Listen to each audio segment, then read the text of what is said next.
I got me here a skinny latte. Tastes kind of nice. It's one of them out of the little packet, so probably got some lumps in there. I've also got Street Fighter 2 Special Champion Edition for the Sega Megadrive, and that goes in like that. And for this I'll be using my favourite Megadrive controller, which is the 6-button one. There is a couple of variants of this controller, but mine's the version without turbo or whatever. So this is one of my favourite fighting games, probably of all time on any system, so let's get on with it. I love the intro music on this game, it's awesome. I think I need to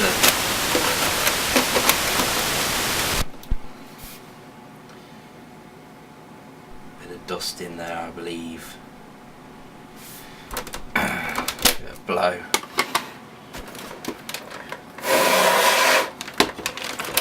Should probably clean that cartridge slot out at some point. Hopefully it'll work this time. Come on, it's been a pain in the ass. Ah, here we go. Yeah, I love the intro music on this game. Alright, let's go. Yeah.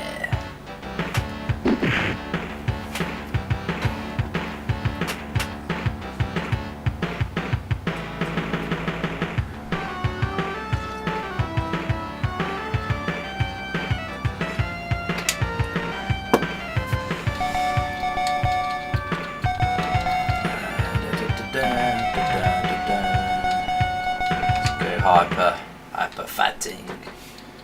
What's going on? Actually, I'll put it on easy mode in the easiest setting. So I own quite a few versions of this game. As probably most people who play video games do. Got like a Street Fighter Revival for the Game Boy Advance. Couple of versions for the Megadrive. Got it on Capcom Classics Collection for the PS2. Well, this is basically like Street Fighter 2 Turbo on the Super Nintendo, but I believe that on the Megadrive they had to wait quite a while before they got a Street Fighter 2 game, but it was definitely worth it. My favourite character is Ryu, or Ryu, however you want to say it. Not that there's anything wrong with Ken, I just think Ryu's the better looking dude. Not that into dudes. But I hate pellets. No, I don't really, I just like saying that.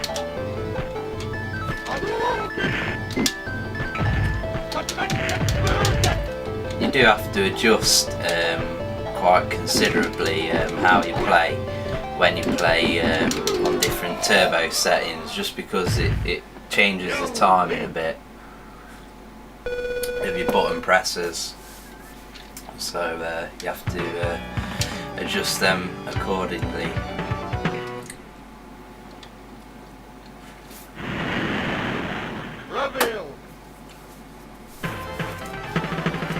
I've seen this, I think Classic Game Room did a Street Fighter 2 like Super Nintendo versus the Megadrive version, and they make comparisons on the sound and the graphics and gameplay, and there are some like bizarre little differences, like people missing from backgrounds like randomly, and just little things like that, and colour of certain people's clothings. Is that even a word? Yeah. So like the conclusion of that was pretty much that graphics there isn't really that much in it. Me, I prefer the sound of the Megadrive version. The Super Nintendo does sort of do better quality sound, but it sort of comes out in a sort of muddled, you know, it doesn't jump out at you. But it does seem to have like more audio channels, and by that I don't mean it's got left and right. I mean in the actual mix down process prior to it, you know, being outputted in stereo, obviously, because they're both output in stereo if you've got the correct leads and whatever.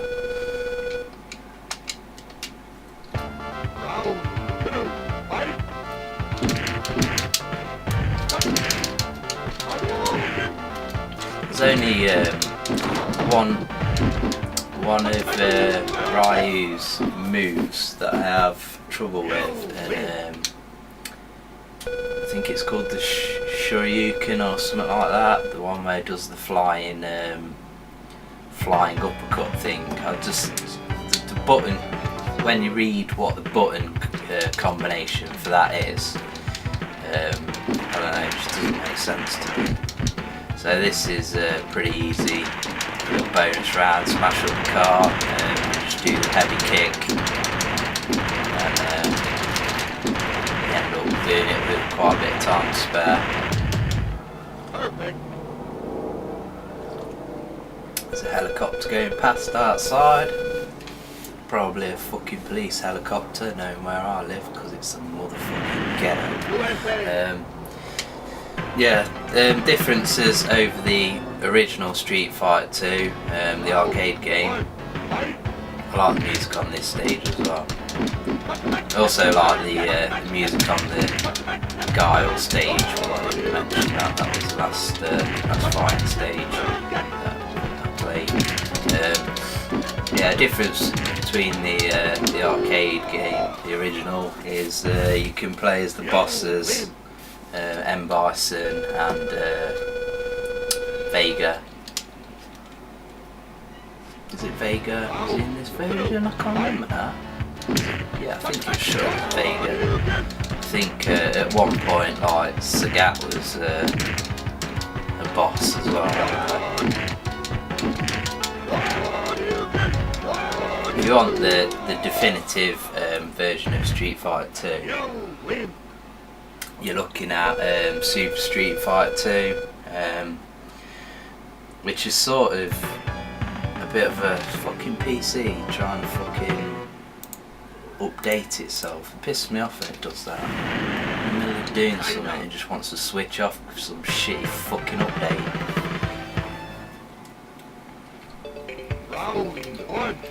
Yeah, Super Street Fighter 2, when you play that, it sort of feels like a completely different game. It's a bit like, it's almost like they wanted to do Street Fighter 3,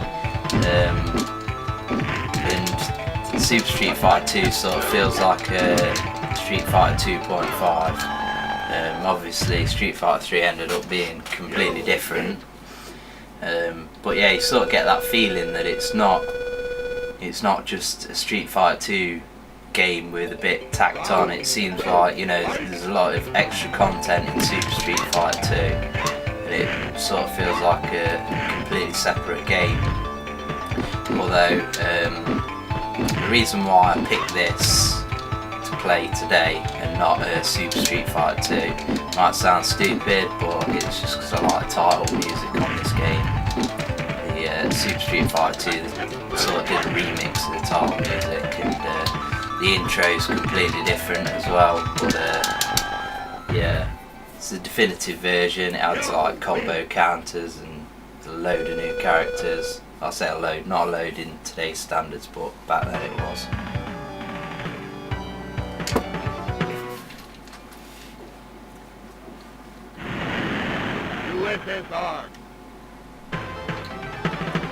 Speaking of Super Street Fighter 2, the definitive console version of that game might surprise you if you don't know, because it was actually the 3DO version, which was obviously a complete failure of a console, but there are a couple of good ports on it, like Road Rash and obviously Super Street Fighter 2. Can't really think of any more off the top of my head, but I'm sure there was another couple of good games on it. Just a shame that the system was ridiculously overpriced. Just realised I've not really done many fireballs, as that Shoryuken thing I was talking about. Managed to pull it off accidentally. If you're a fan of fighting games, you gotta have this. When I say this, I mean a version at least of Street Fighter 2, because it's an absolute classic, so playable. Here we've got another bonus round again. Hard kick, high kick, whatever you want to call it. H kick. Do that. Again, time to spare, piece of piss.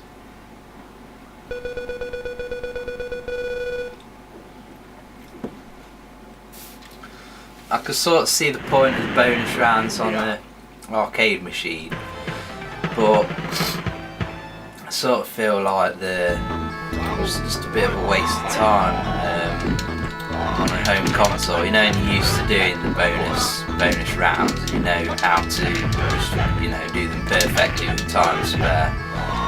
There's not really much point to it.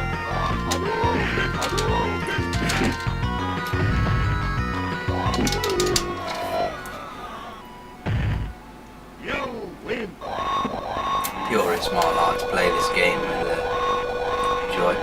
joystick, arcade stick, but I'm fine with my 6-button controller. I think this Megadrive 6-button controller is one of the best made. I think I actually prefer it to the original Saturn controller. It just feels like it's higher quality. Yeah, the buttons aren't as rattly as they are on a Saturn controller, and all the buttons feel tight. Yeah, you got similar sort of layout, but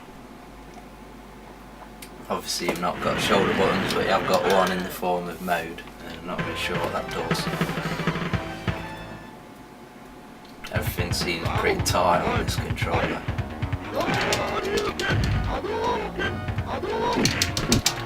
Of course, Sega Saturn controller does not work in a Megadrive, so therefore it is inferior anyway by default.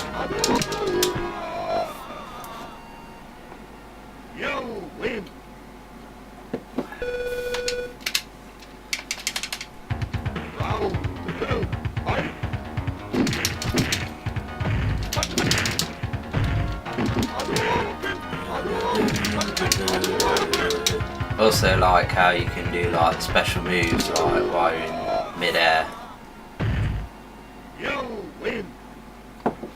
Do like that, I'm not sure what it's called, whether it's called Hurricane Kick or something.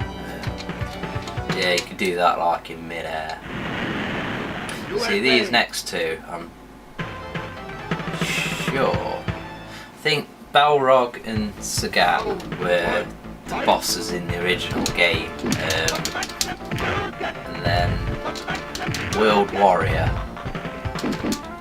You had Street Fighter 2, and I think you had Street Fighter 2 World Warrior, and I think World Warrior brought in the M. Bison and Vega.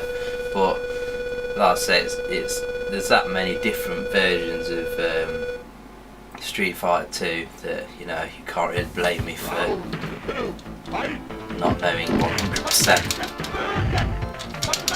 I love that. Do the kick in mid-air. Fireballs, I think. Can't do fireballs. I'm sure you can do them in one fireballs. Oh no, the old double KO bastard.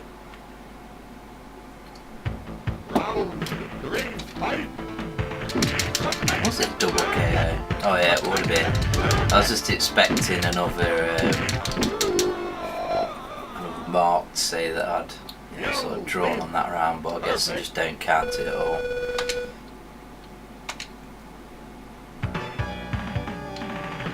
Defeat my Dragon Punch. I don't know what a fucking Dragon Punch is. This is the most difficult of the bonus stages. Sometimes I don't do this one perfectly. Let's see.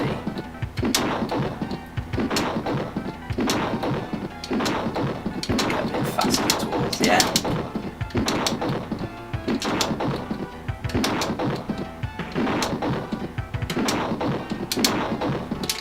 Oh no, I accidentally fucking jumped. Oh, add insult to injury, I get hit by the barrel.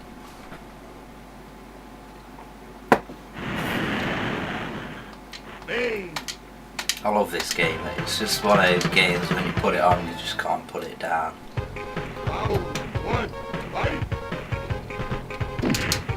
So here's Vega. Not one of the original cast. Excuse me, still recovering from that nasty cold where I lost my voice. Oh, I've only had that bloody kick in me.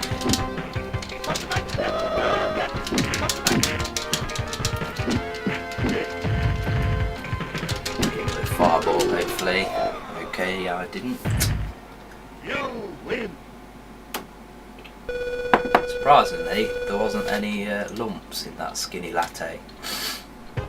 Quite impressed with my drink stirring skills. Come on, you fucking cunt. Kick you in the fucking face.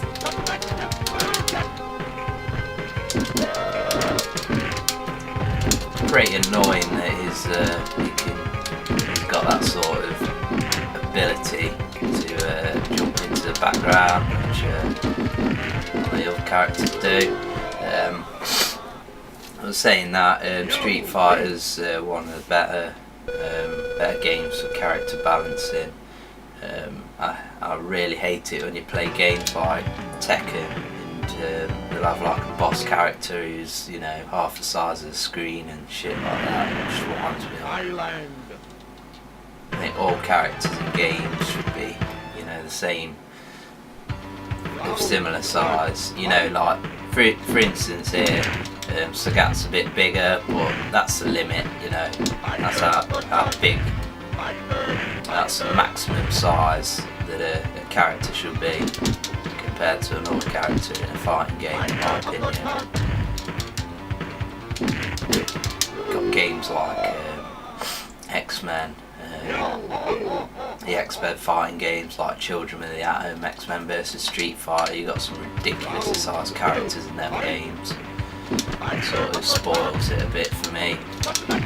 Still X-Men games though. I don't like that fat dude in Tekken either. Tekken 6, I completed that, got every single achievement on it on the Xbox 360, and then started playing it online, and everyone was just picking the fat dude. I can't even remember what his name is. Bob, I think it is. Fucking annoying character. Mine's a fucking hell of that. I'm pissed off with Sega now. Face. Oh, he's been fucking cheap and spamming me, man. Cunt. What a fucking douchebag. Fucking prick. Cut his fucking head off. Who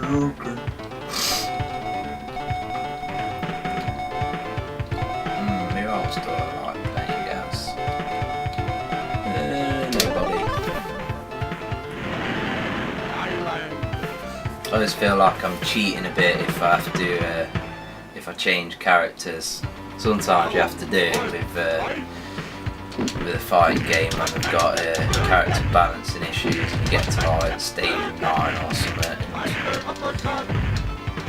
And the characters are just fucking incompatible. Always used to happen on the earlier Tekken games with Nina, I think it was. She was always cheap as hell. I'd end up having to like switch to fucking Jack or something who can't stand shit character.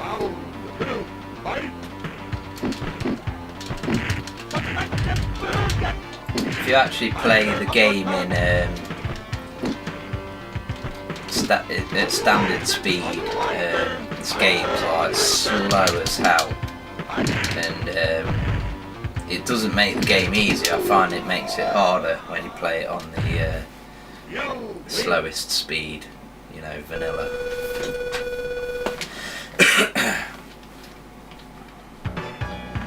So it should be the last stage, the next one.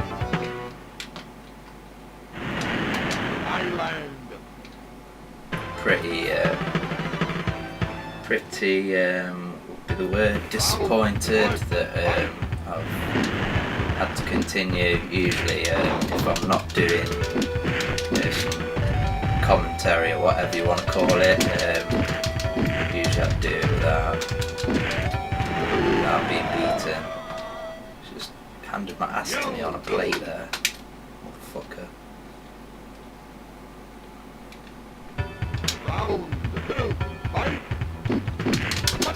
I think that this final stage, the background is pretty disappointing. It's just like this guy looks like some sort of military commander and he's in like some sort of fucking synagogue or something. Hey, you want him to be on like a battleship or, you know, something interesting.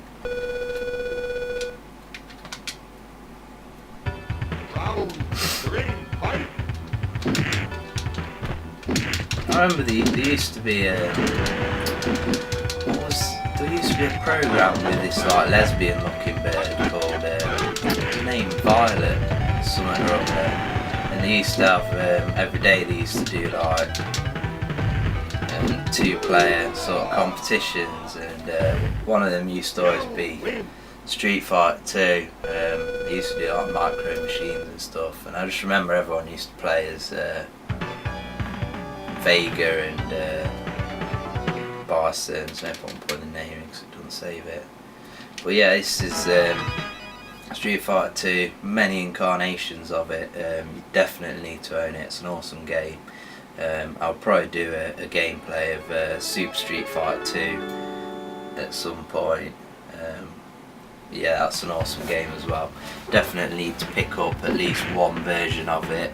You know, it's available for multiple systems, so you're pretty much sorted. So yeah, awesome game, one of my favourites of all time, so highly recommended.